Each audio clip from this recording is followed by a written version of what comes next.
Well, good afternoon, friends. Welcome to another Kahuna Reads.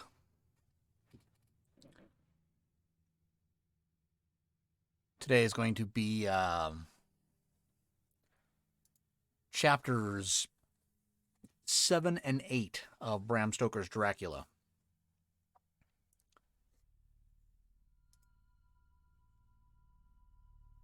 It is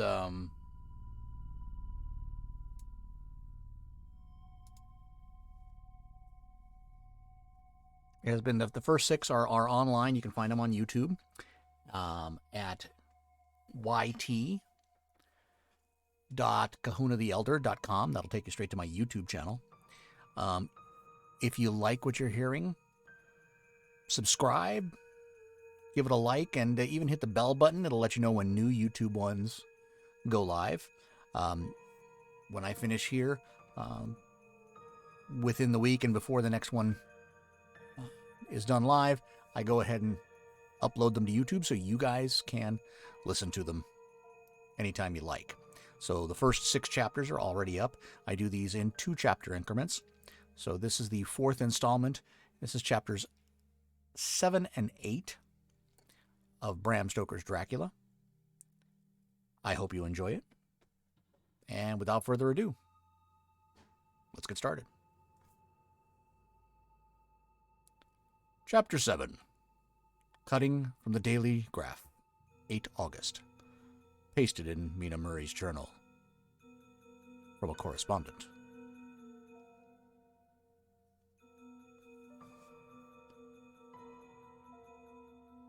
One of the greatest and suddenest storms on record has just been experienced here, with results both strange and unique. The weather had been somewhat sultry, but not to any degree uncommon in the month of August.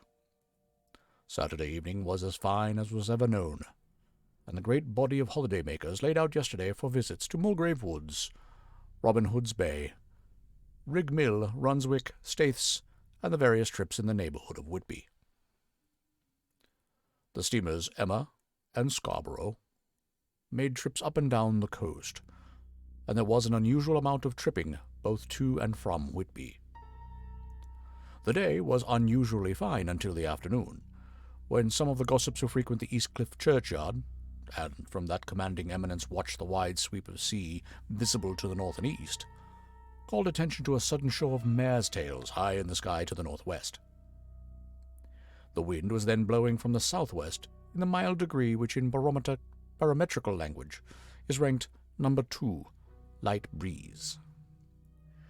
The Coast Guard on duty at once made report, and one old fisherman, one for more than half a century, has kept watch on weather signs from the East Cliff, foretold in an emphatic manner the coming of the sudden storm. The approach of sunset was so very beautiful, so grand in its masses of splendidly colored clouds, that there was quite an assemblage on the walk along the cliff in the old churchyard to enjoy the beauty. Before the sun dipped, below the black mass of Kettleness, standing boldly athwart the western sky, its downward way was marked by myriad clouds of every sunset color, flame, purple, pink, green, violet, and all the tints of gold, with here and there masses not large, but of seemingly absolute blackness in all sorts of shapes, as well outlined as colossal silhouettes. The experience was not lost on the painters, and doubtless some of the sketches of the prelude to the great storm will grace the R.A. and R.I. walls in May next. More than one captain made up his mind then and there that his cobble, or his mule, as they term the different classes of boats, would remain in the harbor till the storm had passed. The wind fell away entirely during the evening, and at midnight there was a dead calm, a sultry heat, and that prevailing intensity which, on the approach of thunder, affects persons of a sensitive nature. There were but few lights in sight at sea, for even the coasting steamers, which usually hug the shore so closely, kept well to seaward, and but few fishing boats were in sight. The only sail noticeable was a foreign schooner with all sails set, which was seemingly going westwards. The foolhardiness or ignorance of her officers was a prolific theme for comment whilst she remained in sight, and efforts were made to signal her to reduce sail in face of her danger. Before the night shut down, she was seen with sails idly flapping as she gently rolled on the undulating swell of the sea. As idle as a painted ship upon a painted ocean. Shortly before 10 o'clock, the stillness of the air grew quite oppressive, and the silence was so marked that the bleating of a sheep inland or the barking of a dog in the town was distinctly heard, and the band on the pier, with its lively French air, was like a discord in the great harmony of nature's silence. A little after midnight came a strange sound from over the sea, and high overhead the air began to carry a strange, faint, hollow booming. Then, without warning, the tempest broke, with a rapidity which, at the time, seemed incredible, and even afterwards is impossible to realize. The whole aspect of nature at once became convulsed. The waves rose in growing fury, each overtopping its fellow, till in a very few minutes the lately glassy sea was like a roaring and devouring monster. White-crested waves beat madly on the level sands, and rushed up the shelving cliffs. Others broke over the piers, and with their spume swept the lanthorns of the lighthouses, which rise from the end of either pier of Whitby Harbour. The wind roared like thunder, and blew with such force that it was with difficulty that even strong men kept their feet, or clung with grim clasp to the iron stanchions. It was found necessary to clear the entire piers from the mass of onlookers, or else the fatalities of the night would have been increased manifold. To add to the difficulties and dangers of the time, masses of sea fog came drifting inland, white, wet clouds, which swept by in a ghostly fashion, so dank and damp and cold that it needed but little effort of imagination to think that the spirits of those lost at sea were touching their living brethren with the clammy hands of death. Many a one shuddered as the wreaths of sea mist swept by.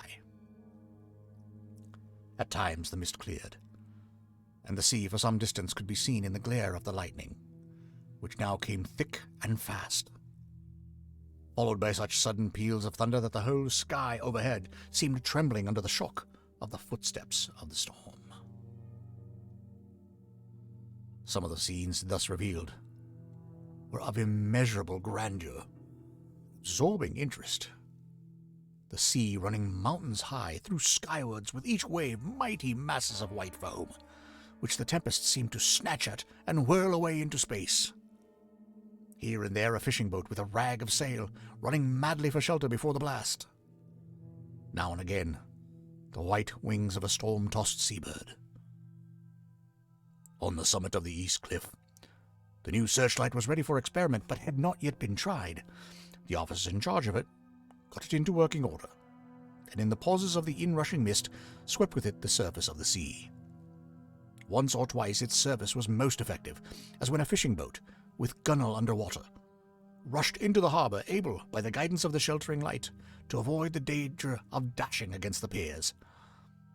As each boat achieved the safety of the port, there was a shout of joy from the mass of people on shore, a shout for which a moment seemed to cleave the gale and was then swept away in its rush. Before long, the searchlight discovered, some distance away, a schooner with all sails set, apparently the same vessel which had been noticed earlier in the evening. The wind had by this time backed to the east, and there was a shudder among the watchers on the cliff as they realized the terrible danger in which she now was. Between her and the port lay the great flat reef on which so many good ships have from time to time suffered, and with the wind blowing from its present quarter, it would be quite impossible that she should fetch the entrance of the harbour. It was now nearly the hour of high tide, but the waves were so great that in their troughs the shallows of the shore were almost visible, and the schooner, with all sails set, was rushing with such speed that, in the words of one old salt, she must fetch up somewhere if it was only in hell. Then came another rush of sea fog, greater than any hitherto, a mass of dank mist which seemed to close on all things like a grey pall, and left available to men only the organ of hearing, for the roar of the tempest, and the crash of the thunder, and the booming of the mighty billows came through the damp oblivion even louder than before. The rays of the searchlight were kept fixed on the harbour mouth across the east pier, where the shock was expected, and men waited breathless. The wind suddenly shifted to the northeast, and the remnant of the sea fog melted in the blast, and then, mirabile dictu, between the piers, leaping from wave to wave as it rushed at headlong speed, swept the strange schooner before the blast, with all sails set, and gained the safety of the harbour. The searchlight followed her, and a shudder ran through all who saw her. All lashed to the helm was a corpse with drooping head, which swung horribly to and fro at each motion of the ship. No other form could be seen on deck at all. A great awe came on all as they realized that the ship, as if by a miracle, had found the harbor, unsteered save by the hand of a dead man. However, all took place more quickly than it takes to write these words. The schooner paused not, but rushing across the harbor, pitched herself on that accumulation of sand and gravel washed by many tides and many storms into the southeast corner of the pier, jutting under East Cliff, known locally as Tate Hill Pier. There was, of course, a considerable concussion as the vessel drove up on the sand heap. Every spar, rope, and stay was strained, and some of the top hammer came crashing down. But strangest of all, the very instant the shore was touched, an immense dog sprang up on deck from below, as if shot up by the concussion, and running forward jumped from the bow on the sand, making straight for the steep cliff where the churchyard hangs over the laneway to the east pier so steeply that some of the flat tombstones, thruff-stains, or through-stones, as they call them in the Whitby vernacular, actually project over where the sustaining cliff has fallen away. It disappeared into the darkness, which seemed intensified just beyond the focus of the searchlight. It so happened that there was no one at the moment on Tate Hill Pier, as all those whose houses are in close proximity were either in bed or were out on the heights above. Thus the Coast Guard on duty on the eastern side of the harbour, who at once ran down to the little pier, was the first to climb aboard. The men working the searchlight, after scouring the entrance of the harbour without seeing anything, then turned the light on the derelict and kept it there. The Coast Guard ran aft. When he became beside the wheel, bent over to examine it, and recoiled at once as though under some sudden emotion. This seemed to pique general curiosity, and quite a number of people began to run. It is a good way round from the West Cliff by the drawbridge to Tate Hill Pier, but your correspondent is a fairly good runner, and I came well ahead of the crowd. When I arrived, however, I found already assembled on the pier a crowd, whom the Coast Guard and police refused to allow to come on board. But, by the courtesy of the chief boatman, I was, as your correspondent, permitted to climb on deck, and was one of a small group who saw the dead seaman, whilst actually lashed to the wheel. It was no wonder that the Coast Guard was surprised, or even awed, for not often can such a sight have been seen. The man was simply fastened by his hands, tied one over the other, to a spoke of the wheel. Between the inner hand and the wood was a crucifix, the set of beads on which it was fastened being around both wrists and wheel, and all kept fast by the binding cords. The poor fellow may have been seated at one time, but the flapping and buffeting of the sails had worked through the rudder of the wheel and dragged him to and fro, so that the cords with which he was tied had cut the flesh to the bone. Accurate note was made of the state of things, and a doctor, Surgeon J. M. Caffin of 33 East Elliot Place, who came immediately after me, declared, after making examination, that the man must have been dead for quite 2 days. In his pocket was a bottle, carefully corked, empty save for a little roll of paper, which proved to be the addendum to the log. The Coast Guard said the man must have tied up his own hands, fastening the knot with his teeth. The fact that the Coast Guard was the first on board may save some complications later on in the Admiralty Court, for Coast Guards cannot claim the salvage which is the right of the first civilian entering on a derelict. Already, however, the legal tongues are wagging, and one young law student is loudly asserting that the rights of the owner are already completely sacrificed, his property being held in contravention of the statutes of Mortmain, since the tiller, as emblem ship, is not proof of delegated possession, is held in a dead hand. It is needless to say that the dead steersman has been reverently removed from the place where he held his honourable watch and ward till death, a steadfastness as noble as that of the young Casablanca, and placed in the mortuary to await inquest. Already the sudden storm is passing, and its fierceness is abating. Crowds are scattering homeward, and the sky is beginning to redden over the Yorkshire wolds. I shall send in time for your next issue further details of the derelict ship, which found her way so miraculously into harbour in the storm. Whitby, 9 August. The sequel to the strange arrival of the derelict in the storm last night is almost more startling than the thing itself. It turns out that the schooner is a Russian from Varna and is called the Demeter. She is almost entirely in ballast of silver sand, with only a small amount of cargo, a number of great wooden boxes filled with mould.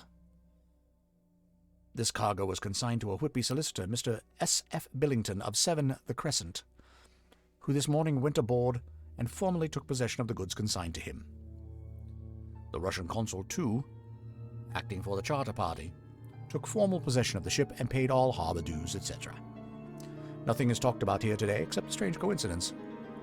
The officials of the Board of Trade have been most exacting in seeing that every compliance has been made with existing regulations. As the matter is to be a 9 days' wonder, they are evidently determined that there shall be no cause of after-complaint. A good deal of interest was abroad concerning the dog which landed when the ship struck, and more than a few members of the SPCA, which is very strong in Whitby, have tried to befriend the animal. To the general disappointment, however, it was not to be found. It seems to have disappeared entirely from the town. It may be that it was frightened and made its way onto the moors, where it is still hiding in terror. There are some who look with dread on such a possibility, lest later on it should in itself become a danger, for it is evidently a fierce brute. Early this morning a large dog, a half-bred mastiff belonging to a coal merchant close to Tate Hill Pier, was found dead in the roadway opposite to its master's yard. It had been fighting and manifestly had had a savage opponent, for its throat was torn away and its belly was slit open as if with a savage claw.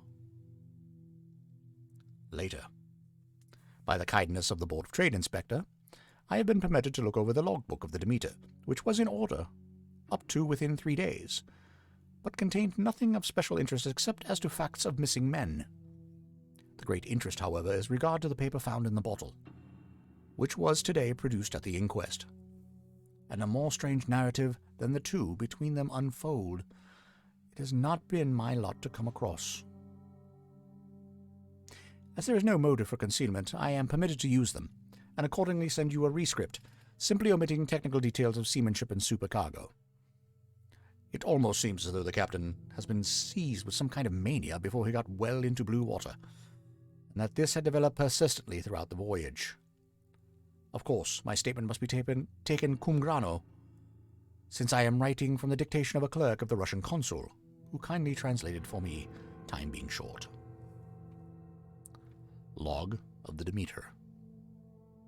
Varna to Whitby. Written 18 July.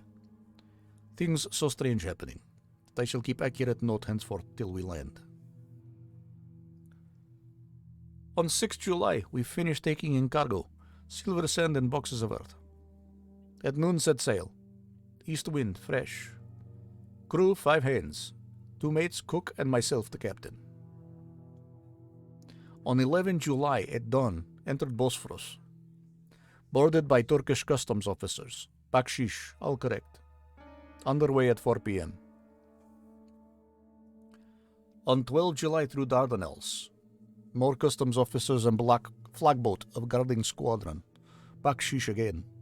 Work of officers thorough, but quick. Want us off soon. At dark passed into archipelago. On 13 July, passed Cape Matapan. Crew dissatisfied about something, seemed scared, but would not speak out. On 14 July, was somewhat anxious about crew. Men all steady fellows who sailed with me before. Mate could not make out what was wrong. They only told him there was something, and crossed themselves. Mate lost temper with one of them that day and struck him. Expected fierce quarrel, but all was quiet. On 16 July, mate reported in the morning that one of the crew, Petrovsky, was missing. Could not account for it. Took larboard watch, 8 bells last night, was relieved by Abramov, but did not go to bunk. Men more downcast than ever. All said they expected something of the kind, but would not say more than there was something abroad. Mate getting very impatient with them, feared some trouble ahead.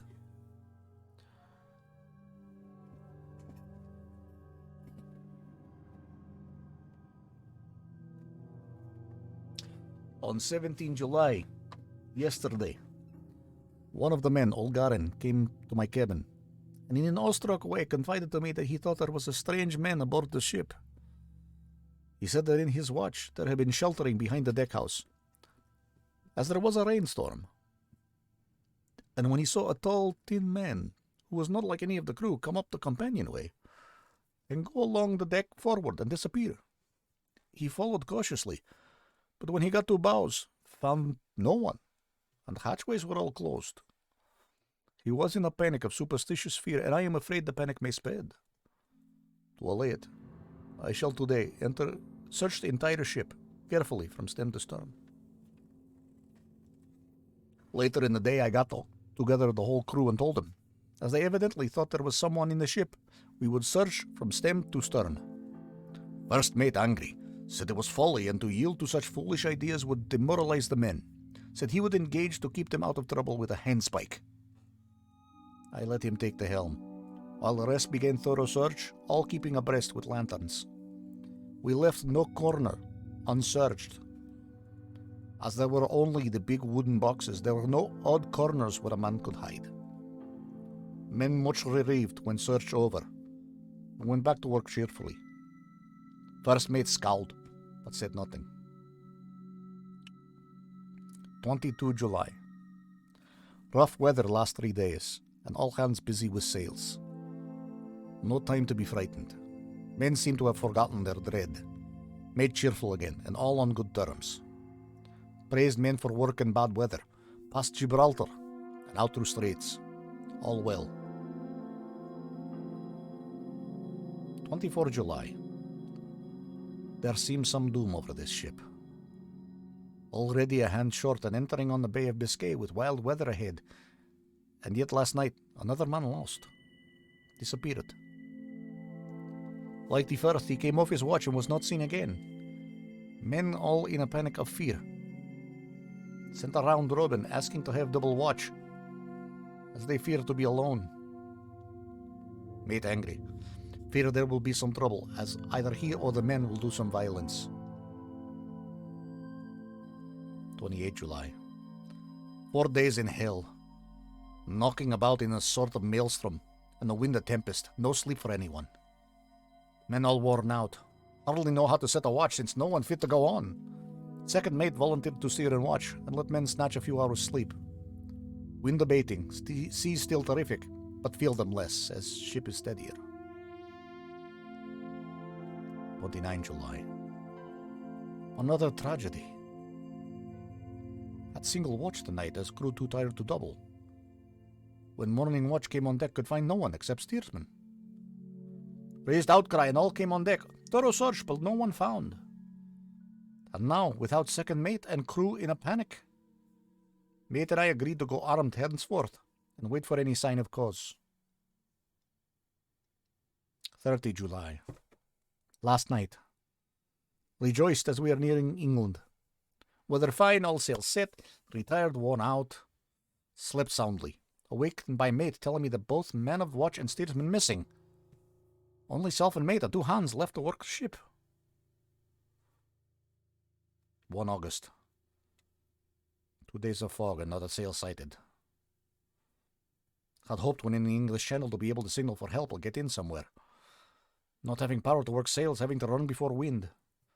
Dare not lower, as could not raise them again. We seem to be drifting to some terrible doom. Mate now more demoralized than either of men. His stronger nature seems to have worked inwardly against him. Men are beyond fear, working stolidly and patiently with minds made up to worst. They are Russian. He Romanian. 2 August, midnight. Woke up from a few minutes' sleep by hearing a cry seemingly outside my port. Could see nothing in fog. Rushed on deck and ran against mate. Tells me he heard cry and ran, but no sign of man on watch. One more gone, Lord help us. Mate says we must be past Straits of Dover. As in a moment of fog lifting, he saw North Foreland, just as he heard the man cry out. If so, we are now off in the North Sea, and only God can guide us in the fog, which seems to move with us. And God seems to have deserted us. 3 August. At midnight I went to relieve the men at the wheel, and when I got to it, found no one there. The wind was steady, and as we ran before it, there was no yawing. I dared not leave it, so shouted for the mate. After a few seconds, he rushed up on deck in his flannels. He looked wild-eyed and haggard, and I greatly fear his reason has given way. He came close to me and whispered hoarsely, with his mouth to my ear, as though fearing the very air might hear. "It is here. I know it now. On the watch last night, I saw it like a man, tall and thin and ghastly pale. It was in the bows, and looking out, I crept behind it and gave it my knife, but the knife went through it empty as the air." And as he spoke, he took his knife and drove it savagely into space. Then he went on. "But it is here, and I'll find it. It is in the hold, perhaps in one of those boxes. I'll unscrew them one by one and see. You work the helm." And with a warning look and a finger on his lip, he went below. There was springing up a choppy wind, and I could not leave the helm. I saw him come out on deck again with a tool chest and a lantern, and go down the forward hatchway. He is mad, stark raving mad, and it's no use my trying to stop him. He can't hurt those big boxes. They are invoiced as clay, and to pull them about is as harmless a thing as he can do. So here I stay, and mind the helm, and write these notes. I can only trust in God, and wait till the fog clears. Then, if I can't steer through any harbour with the wind that is, I shall cut down sails and lie by and signal for help. It is nearly all over now. Just as I was beginning to hope that the mate would come out calmer, but I heard him knocking away at something in the hold, and work is good for him. There came up the hatchway a sudden startled scream, which made my blood run cold, and up on the deck he came as if shot from a gun. A raging madman, with his eyes rolling and his face convulsed with fear. Save me, he cried, and then looked around on the blanket of fog. His horror turned to despair, and in a steady voice he said, "You had better come too, Captain, before it is too late. He is there. I know the secret now. The sea will save me from him, and all that is left." Before I could say a word or move forward to seize him, he sprang on the bulwark and deliberately threw himself into the sea. I suppose I know the secret too now. It was this madman who had got rid of the men one by one, and now he has followed them himself. God help me. How am I to account for all these horrors when I get to port? When I get to port? Will that ever be? 4 August. Still fog, which the sunrise cannot pierce. I know there is sunrise because I am a sailor. Why else I know not. I dare not go below. I dare not leave the helm. So here all night I stayed, and in the dimness of the night I saw it. Him. God forgive me, but the mate was right to jump overboard. It was better to die like a man. To die like a sailor in blue water, no man can object. But I am captain. I must not leave my ship. I shall baffle this fiend or monster, for I shall tie my hands to the wheel when my strength begins to fail, and along with them I shall tie that which it, dare not touch. And then, come good wind or foul, I shall save my soul and my honor as captain. I am growing weaker. The night is coming on. If he can look me in the face again, I may not have time to act. If we are wrecked, mayhap this bottle may be found, and those who find it may understand. If not, well, then all men shall know that I have been true to my trust. God and the Blessed Virgin and the saints help a poor, ignorant soul trying to do his duty.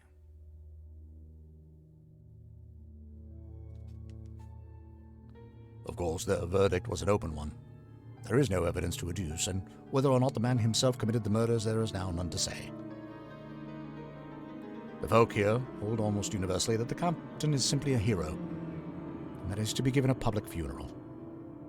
Already it is arranged that his body is to be taken with a train of boats up the Esk for a piece, and then brought back to Tate Hill Pier and up the Abbey steps, for he is to be buried in the churchyard on the cliff. The owners of more than 100 boats have already given in their names as wishing to follow him to the grave. No trace has ever been found of the great dog, at which there is much mourning, for, with public opinion in its present state, he would, I believe, be adopted by the town. Tomorrow we'll see the funeral, and so will end this one more mystery of the sea. Mina Murray's Journal. 8 August. Lucy was very restless all night, and I too could not sleep. The storm was fearful, and as it boomed loudly among the chimney pots, it made me shudder. When a sharp puff came, it seemed to be like a distant gun. Strangely enough, Lucy did not wake, but she got up twice and dressed herself. Fortunately, each time I awoke in time and managed to undress her without waking her and got her back to bed. It is a very strange thing, this sleepwalking, for as soon as her will is thwarted in any physical way, her intention, if there be any, disappears, and she yields herself almost exactly to the routine of her life. Early in the morning, we both got up and went down to the harbour to see if anything had happened in the night. There were very few people about, and though the sun was bright and the air clear and fresh, the big, grim-looking waves, that seemed dark themselves because the foam that topped them was like snow, forced themselves in through the narrow mouth of the harbour, like a bullying man going through a crowd.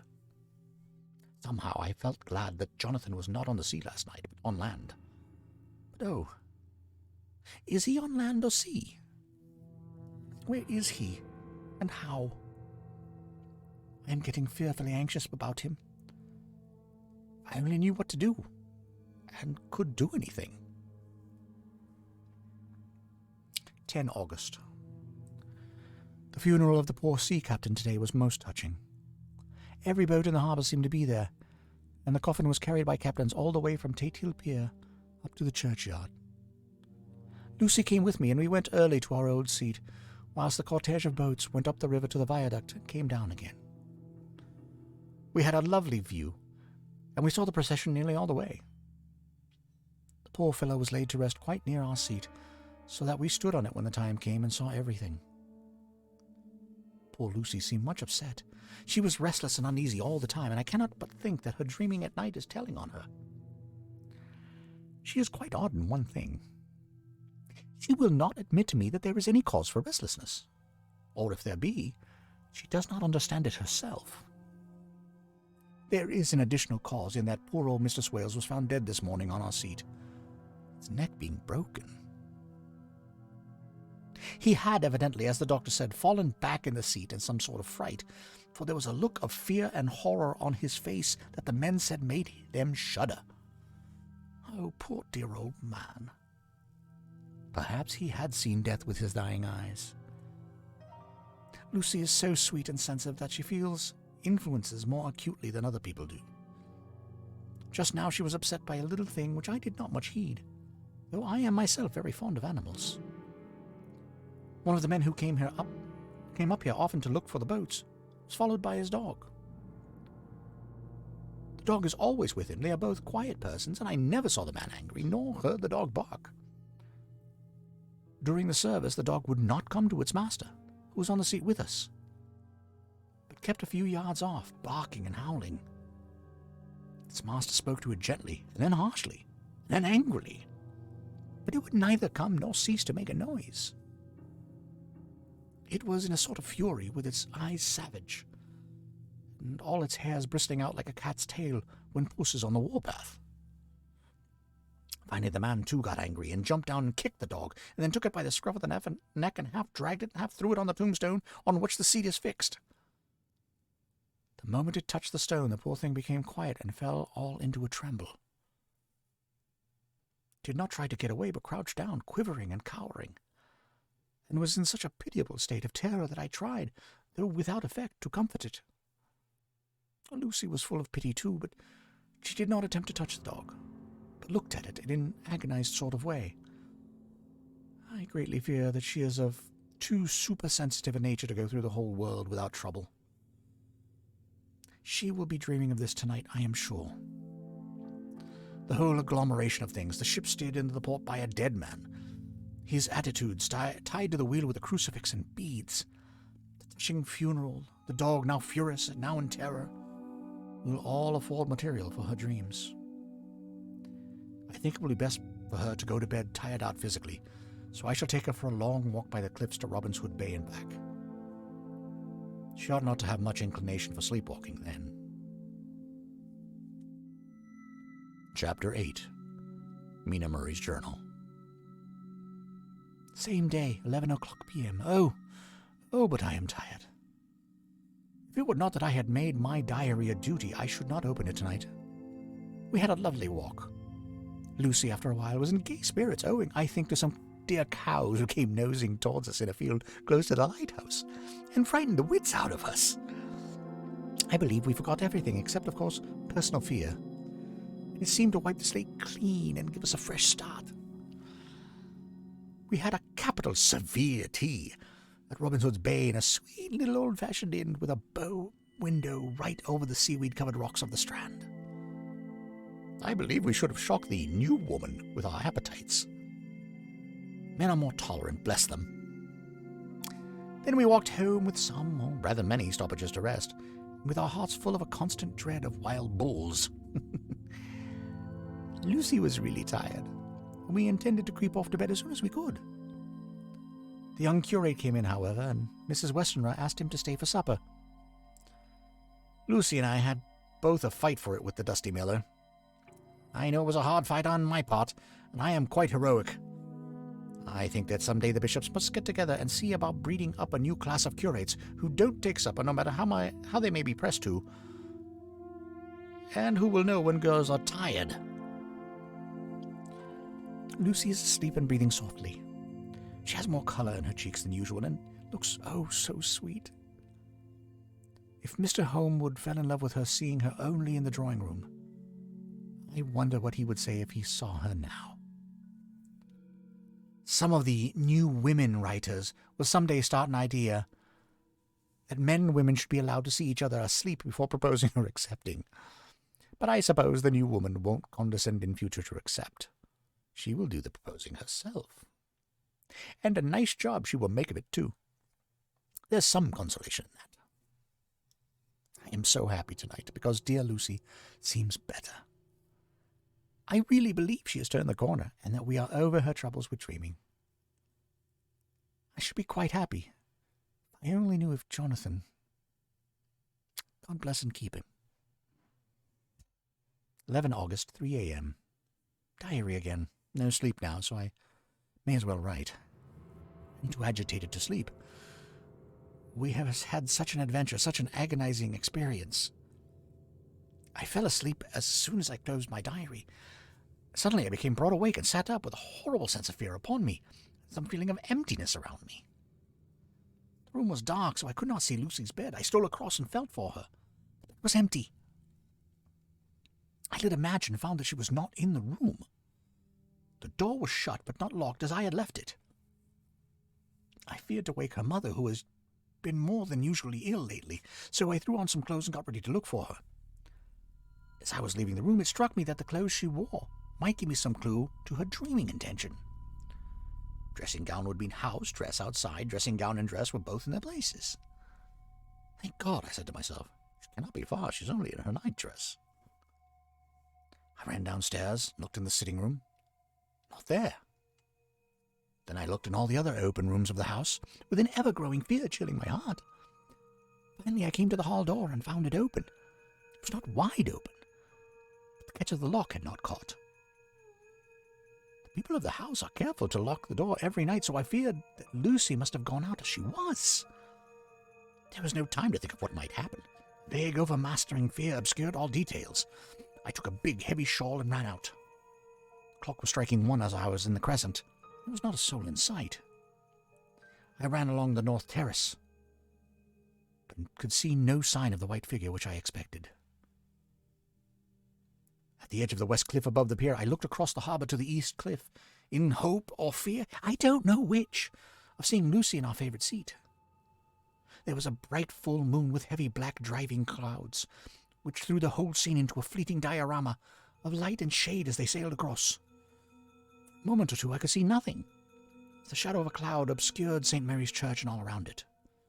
Then, as the cloud passed, I could see the ruins of the abbey coming into view, and as the edge of a narrow band of light, as sharp as a sword, moved along, the church and the churchyard became gradually visible. Whatever my expectation was, it was not disappointed, for there, on our favourite seat, the silver light of the moon struck a half-reclining figure, snowy white. The coming of the cloud was too quick for me to see much, for shadows shut down on light almost immediately. But it seemed to me as though something dark stood behind the seat where the white figure shone, and bent over it. What it was, whether man or beast, I could not tell. I did not wait to catch another glance, but flew down the steep steps to the pier, and along by the fish market to the bridge, which was the only way to reach the east cliff. The town seemed as dead, for not a soul did I see.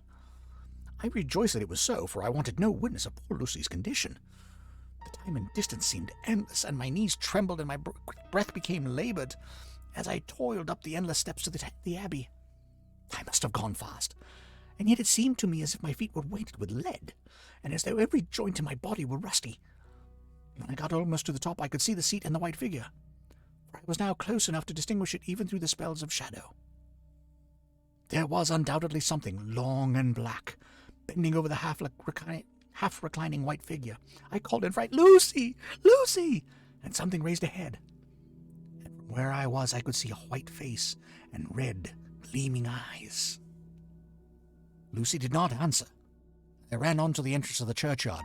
As I entered, the church was between me and the seat, and for a minute or so, I lost sight of her. When I came in view again, the cloud had passed, and the moonlight struck so brilliantly that I could see Lucy half reclining with her head lying over the back of the seat. She was quite alone, and there was not a sign of any living thing about.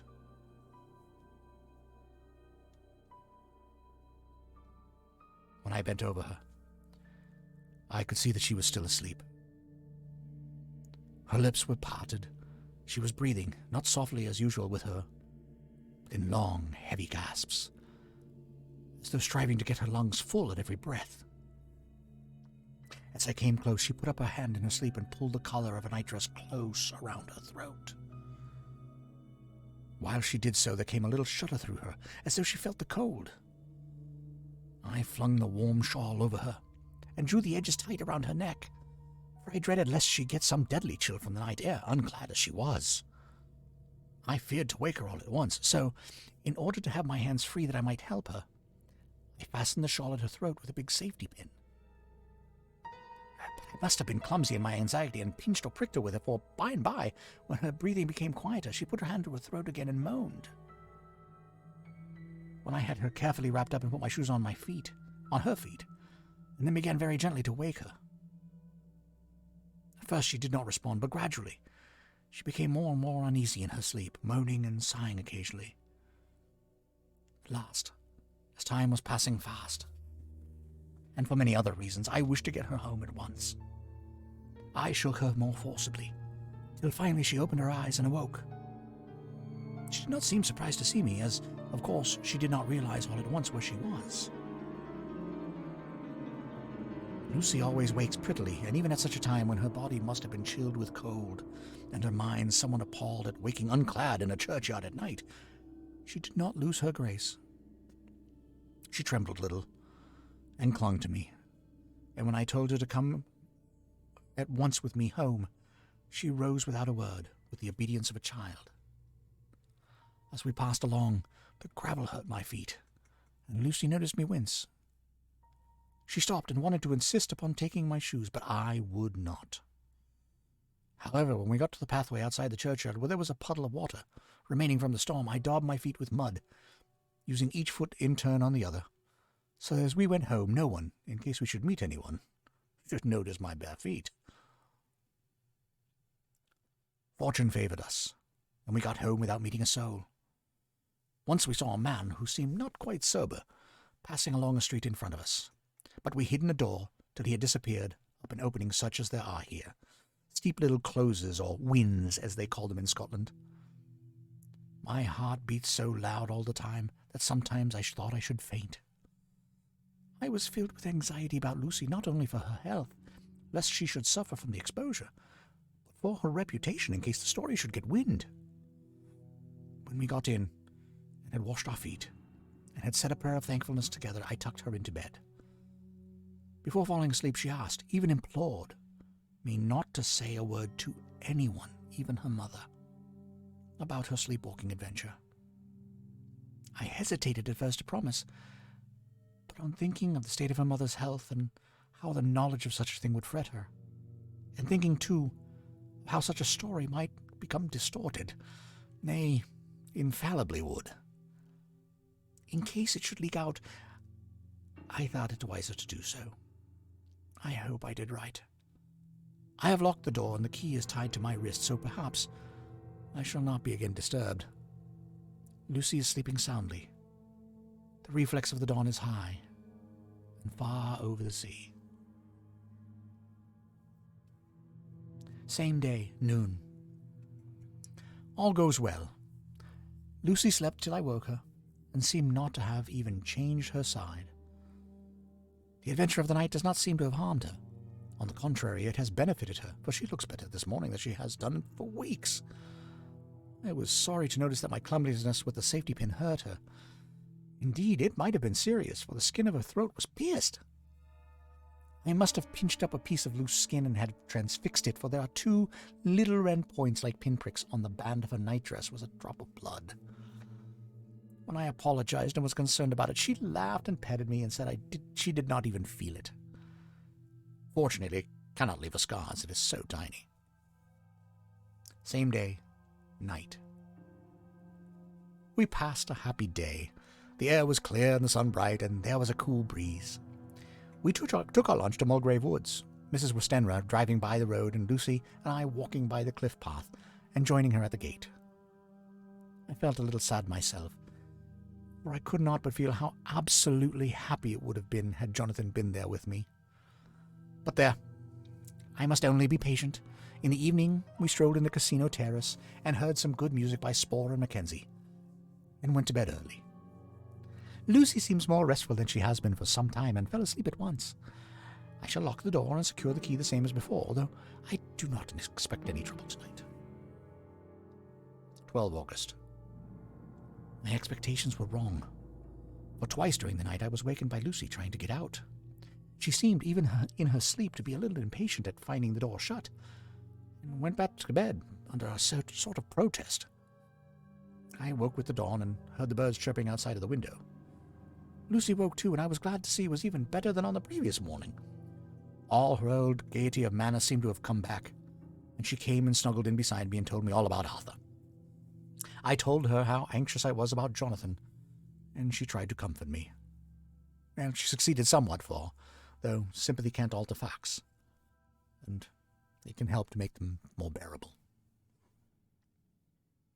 13 August. Another quiet day, and to bed with the key on my wrist as before. Again I awoke in the night and found Lucy sitting up in bed, still asleep, pointing to the window. I got up quietly and, pulling aside the blind, looked out. It was brilliant moonlight, and the soft effect of the light over the sea and sky merged together in one great silent mystery. was beautiful beyond words. Between me and the moonlight flitted a great bat, coming and going in great whirling circles. Once or twice it came quite close, but was, I suppose, frightened at seeing me and flitted away across the harbour toward the Abbey. When I came back from the window, Lucy had lain down again and was sleeping peacefully. She did not stir again all night. 14 August. On the East Cliff, reading and writing all day. Lucy seems to have become as much in love with the spot as I am, and it is hard to get her away from it when it is time to come home for lunch or tea or dinner. This afternoon she made a funny remark. We were coming home for dinner, and she had come to the top of the steps, up from the west pier, stopped to look at the view, as we generally do. The setting sun, low down in the sky, was just dropping behind Kettleness. The red light was thrown over on the East Cliff and the old Abbey, and seemed to bathe everything in a beautiful rosy glow. We were silent for a while, and then suddenly Lucy murmured, as if to herself, "His red eyes again. They are just the same." It was such an odd expression, coming apropos of nothing, that it quite startled me. I slewed round a little so as to see Lucy well without seeming to stare at her, and saw that she was in a half-dreamy state, with an odd look on her face that I could not quite make out. So I said nothing, but followed her eyes. She appeared to be looking over at our own seat, whereon was a dark figure seated alone. I was a little startled myself, for it seemed for an instant as if the stranger had great eyes like burning flames. But a second look dispelled the illusion. The red light was shining on the windows of St. Mary's Church behind our seat, and as the sun dipped there was sufficient change in the refraction and reflection to make it appear as if the light moved. I called Lucy's attention to the peculiar effect. She became herself with a start. She looked sad all the same. It may have been that she was thinking of that terrible night up there. We never refer to it, so said nothing. We went home to dinner. Lucy had a headache and went early to bed. I saw her asleep, went out for a little stroll myself. I walked along the cliffs to the westward and was full of sweet sadness. I was thinking of Jonathan. When coming home, it was then bright moonlight, so bright that through the front of our part of the crescent, though the front part of our crescent was in shadow, everything could be well seen. I threw a glance up at our window and saw Lucy's head leaning out. I thought that perhaps she was looking out for me, so I opened my handkerchief and waved it. She did not notice or make any movement whatever. Just then, the moonlight crept round an angle of the building and the light fell on the window. There distinctly was Lucy with her head lying up against the side of the windowsill and her eyes shut. She was fast asleep, and by her, seated on a windowsill, was something that looked like a good-sized bird. I was afraid she might get a chill, so I ran upstairs. But as I came into the room, she was moving back to her bed, fast asleep, and breathing heavily. She was holding her hand to her throat as though to protect it from cold. I did not wake her, but tucked her up warmly. I have taken care that the door is locked and the window securely fastened. She looks so sweet as she sleeps, but she is paler than is her wont, and there is a drawn, haggard look under her eyes which I do not like. I fear she is fretting about something. I wish I could find out what that is. 15 August. Rose later than usual. Lucy was languid and tired and slept on after we had been called. We had a happy surprise at breakfast. Arthur's father is better and wants the marriage to come off soon. Lucy is full of quiet joy, and her mother is glad and sorry at once. Later on in the day she told me the cause. She is grieved to lose Lucy as her very own, but she is rejoiced that she is soon to have someone to protect her.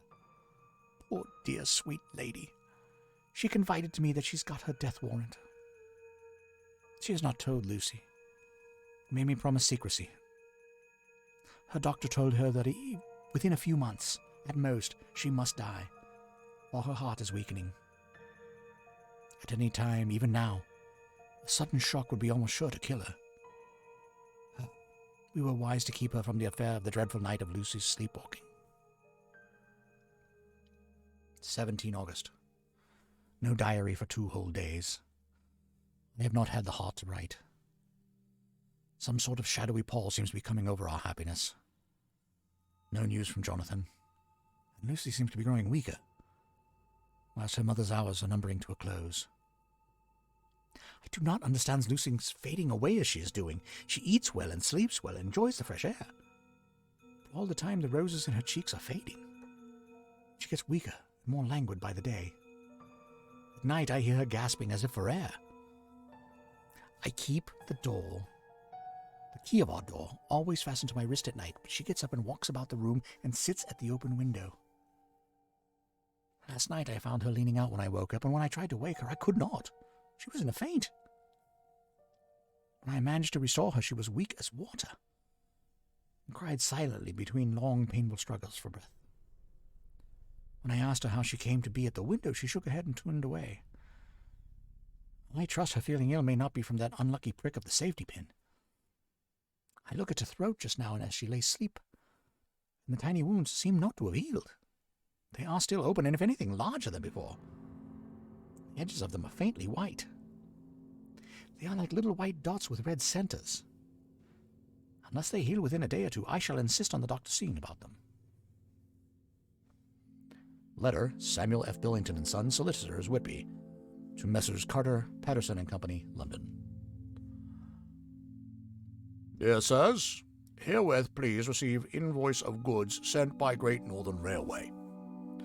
Same are to be delivered at Carfax, near Purfleet, immediately upon receipt at Goods Station, King's Cross. The house is presently empty, but enclosed between fine keys, all of which are labelled. You will please deposit the boxes 50 in number, which form on the consignment, in the partially ruined building forming part of the house and marked A on rough diagram enclosed. Your agent will easily recognize the locality, as it is the ancient chapel of the mansion. The goods leave my train at 9:30 tonight and will be due at King's Cross at 4:30 tomorrow afternoon. As our client wishes the delivery made as soon as possible, we shall be obliged by your having teams ready at King's Cross at the time named and forthwith conveying the goods to destination. In order to obviate any delays possible through any routine requirements as to payment in your departments, we enclose check herewith for £10, receipt of which please acknowledge. Should the charge be less than this amount, you can return balance. If greater, we shall at once send check for difference on hearing from you. You are to leave the keys on coming away in the main hall of the house, where the proprietor may get them on his entering the house by means of his duplicate key. Pray do not take us as exceeding the bounds of business courtesy in pressing you in all ways to use the utmost expedition. We are, dear sirs, faithfully yours, Samuel F. Billington and Son. Letter, Messrs. Carter, Patterson and Company, London, to Messrs. Billington and Son, Whitby. 21 August. Dear sirs, we beg to acknowledge £10 received, and to return check £1.17 and 9, amount of overplus, as shown in receipted account herewith. Goods are delivered in exact accordance with instructions and keys left in parcel in main hall as directed. We are, dear sirs, yours respectfully, Pro Carter, Patterson and Company.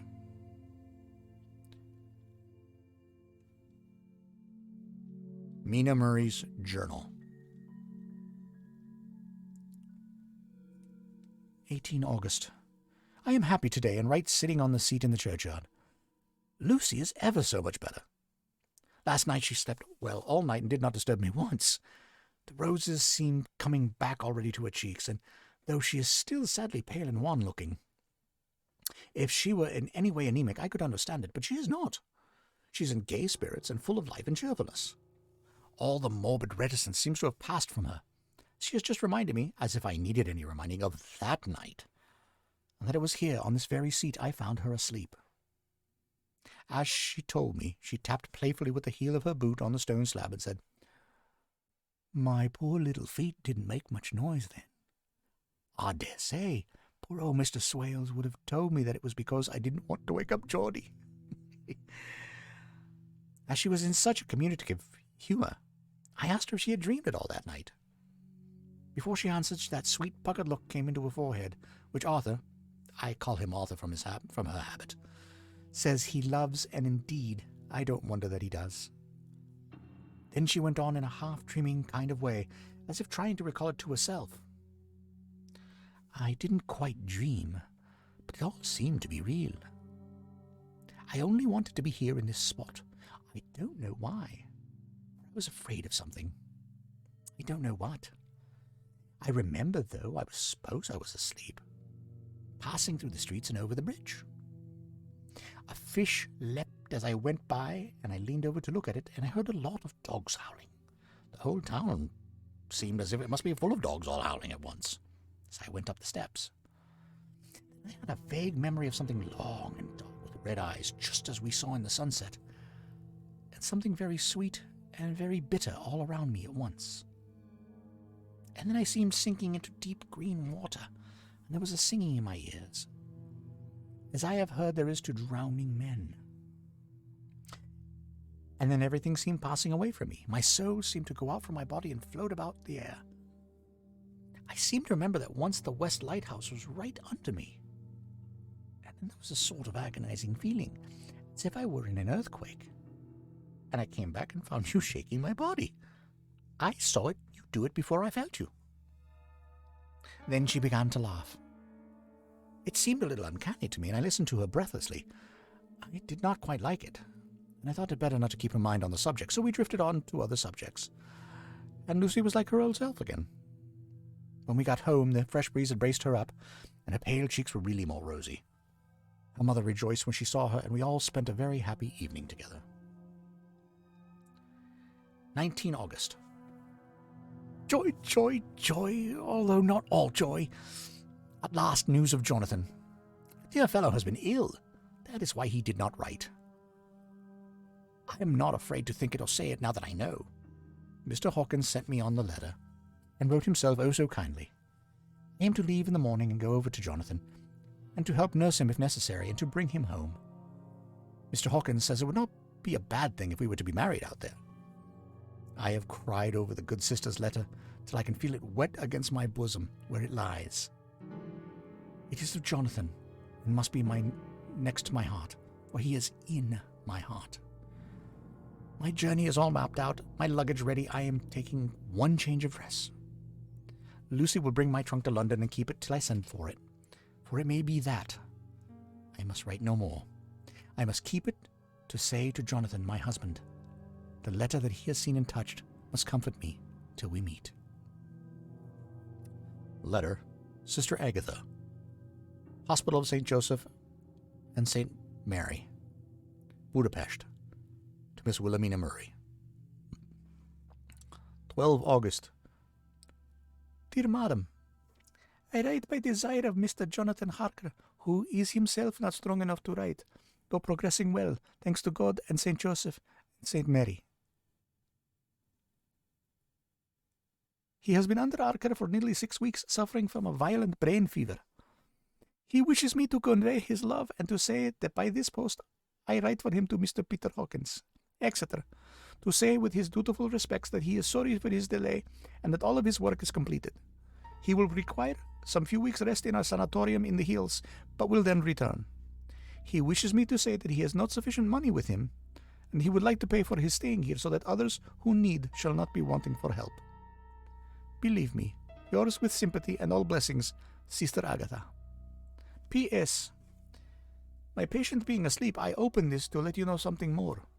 He has told me all about you, and you are shortly to be his wife. All blessings to you both. He has had some fearful shocks, so says our doctor. And in his delirium his ravings have been dreadful. Of wolves and poison and blood, of ghosts and demons, and I fear to say what. Be careful with him always, that there may be nothing to excite him of this kind for a long time to come. The traces of such an illness as his do not lightly die away. We should have written long ago, but we knew nothing of his friends, and there was nothing on him, nothing that anyone could understand. He came in the train from Klausenburg, and the guard was told by the station master there that he rushed into the station, shouting for a ticket for home. Seeing from his violent demeanor that he was English, they gave him a ticket for the furthest station on the way, thither the train reached. Be assured that he is well cared for. He has won all hearts by his sweetness and gentleness. He is truly getting on well, and I have no doubt will in a few weeks be all by himself. But be careful of him for safety's sake. There are, I pray, God and St. Joseph and St. Mary Many, many happy years for you both. Dr. Seward's diary. 19 August. Strange and sudden change in Renfield last night. About 8 o'clock, he began to get excited and sniff about as a dog does when setting. The attendant was struck by his manner, and knowing my interest in him, encouraged him to talk. He is usually respectful to the attendant and at times servile, but tonight the man tells me he was quite haughty. Would not condescend to talk with him at all. All he would say was, "I don't want to talk to you. You don't count now. The master is at hand." The attendant thinks it is some sudden form of religious mania which has seized him. If so, we must look out for squalls, for a strong man with homicidal and religious mania at once might be dangerous. The combination is a dreadful one. At 9 o'clock I visited him myself. His attitude to me was the same as that to the attendant. In his sublime self-feeling, the difference between myself and the attendant seemed to him as nothing. It looks like religious mania, and he will soon think that he himself is God. These infinitesimal distinctions between man and man, it's paltry for an omnipotent being. How these madmen give themselves away. The real God taketh heed lest a sparrow fall. The God created from human vanity sees no difference between an eagle and a sparrow. Oh, if men only knew. For half an hour or more, Renfield kept getting excited, in greater and greater degree. I did not pretend to be watching him, but I kept a strict observation all the same. All at once that shifty look came into his eyes, which we always see when a madman has seized an idea, and with it the shifty movement of the head and back, which asylum attendants come to know so well. He became quite quiet, and went and sat on the edge of his bed resignedly, and looked into space with lackluster eyes. I thought I would find out if his apathy were real or only assumed, and tried to lead him to talk of his pets, a theme which he had never failed to excite his attention. At first he made no reply, but at length said testily, "Bother them all. I don't care a pin about them." "What?" I said. "You don't mean to tell me you don't care about spiders?" Spiders at present are his hobby, and the notebook is filling up with columns of small figures. To this he answered enigmatically, "The bride-maidens rejoice the eyes that wait the coming of the bride. But when the bride draweth nigh, then the maidens shine not to the eyes that are filled."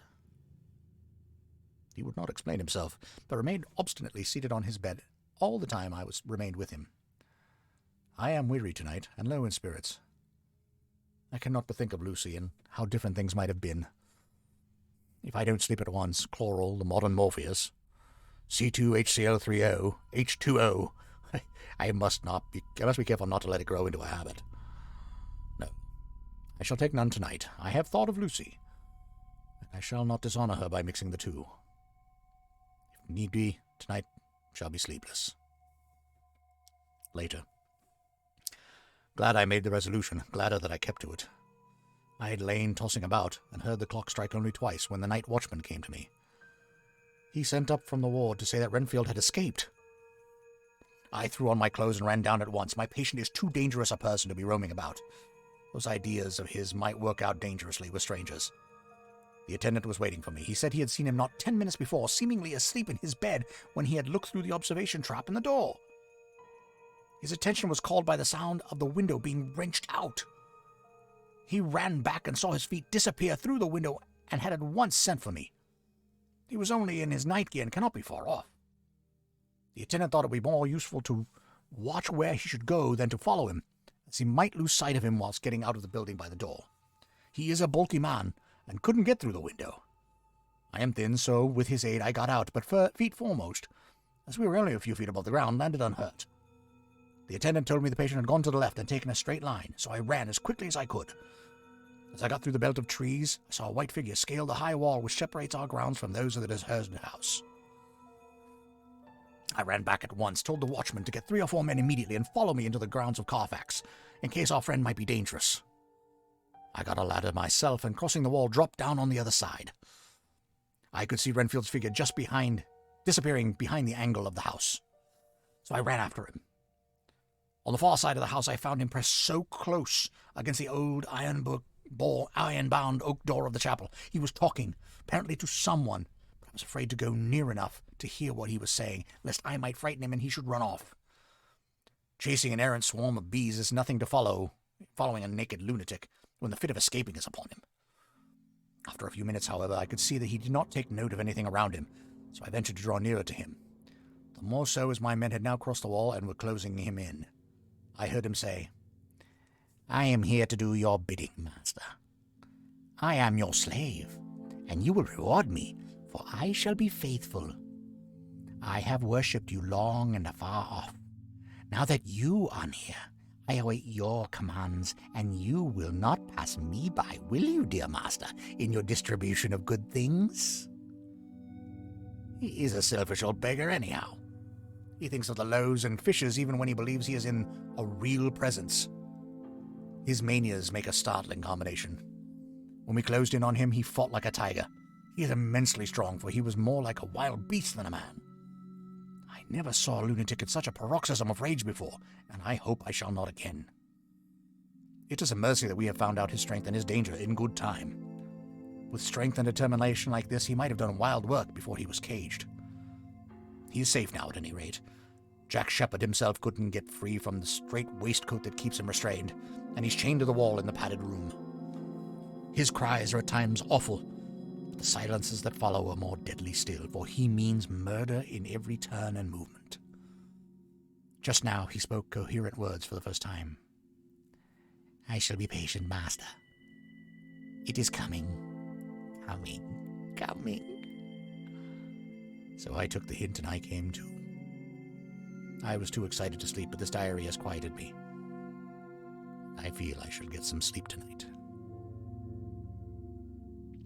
And that, my friends, are chapters 7 and 8 of Bram Stoker's Dracula. I see Siobhan posted in there. Run, vampires everywhere. Absolutely they are. And I have to ban a couple of bots, because, apparently I got just enough attention to get a couple of bots interested. Awesome. All right. Thank you guys for listening.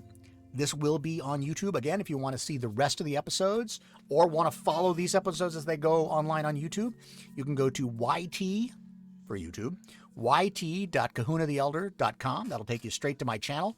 Look for the Kahuna Reads playlists, and you'll see the episodes there. Oh, thank you, Sable. Thank you so much. Thank you. I really appreciate it. It's a fun one to read. I have a hard time with the women's voices, but I do my best. And I do try to make everybody else's voices to stick. There's so many of them. But it's been a fun read so far. So next week will be chapters 9 and 10. So that will be the 5th episode of this. But again, if you want to see it, yt.kahunatheelder.com. That'll take you to the channel. Look for it in the Kahuna Reads. It's more tone than pitch. Thank you. If you really like them, subscribe to my channel. If you click the bell, you'll get the notifications when I put something new up. And right now, these are going up once a week. So this one will go up sometime in the next week. And hopefully you'll join me for future ones. I do these live on Thursdays from 4 to 5-ish p.m. Pacific time. Mrs. Kahuna came in at about 5 till and looked at me like, oh, he's not at the end of the chapter yet. So, so thank you guys for hanging out. Let's see. I would like to raid somebody from here. So let's see who we've got available to raid. Of course, if anybody's watching and has a suggestion, love to take it. But otherwise, you guys are, thank you so much for being here. And I hope to see you next week. And it looks like Davina's up. And I have not gone to Davina in a while. So we're going to raid Davina. When? Did I spell it right? No. Oh, she's not. Well, do you have a suggestion of who I can raid?